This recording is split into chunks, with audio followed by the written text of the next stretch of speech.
one day he sat begging beside the road, and he heard a large crowd of people coming. And he asked someone, "What's going on?" Someone told him Jesus was coming.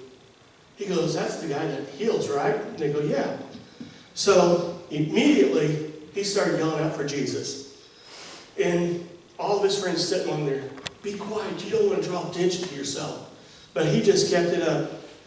Jesus heard his voice calling out to him, and he stopped. "What do you want me to do for you?" And Bartimaeus just simply said, "Teacher, I want to see." Jesus looked at him and says, "Go, your faith has healed you."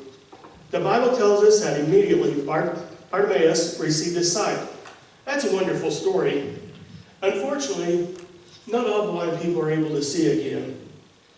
And in fact, one of them I want to talk about today. Her name is Fanny Crosby. When Fanny was 6 weeks old, she was left blind by an illness. Even though she was blind for the rest of her life, Fanny was never bitter or complaining. Instead, she made the most of her life. By using other gifts God had given her, she had a wonderful gift for writing poetry. During her lifetime, she wrote over 8,000 poems.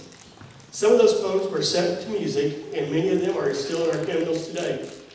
One day, a well-meaning minister said to Fanny, "I think it's a great pity that the Master did not give you sight when he showed so many other gifts upon you." "Oh no," Fanny replied. "I could have only one request, and it would have been to be born blind." The minister asked, "Why?" "Because when I get to heaven, the first face I see that these blind eyes will ever see is Jesus, my Savior." Some, like Bartimaeus, received the gift of sight. Some, like Fanny Crosby, are blind their entire life. One thing for certain, when we get to heaven, we will all see Jesus. And think about Bartimaeus. The first person he ever saw was Jesus. That would have been awesome. That would be. So let's go to prayer. Dear Jesus, thank you for loving us, and thank you for always being there with us always. And thank you for giving us all the wonderful gifts that you have just blessed us with. Be with us always in your precious heavenly name. Amen. I'm going to have David come forward for sharing time.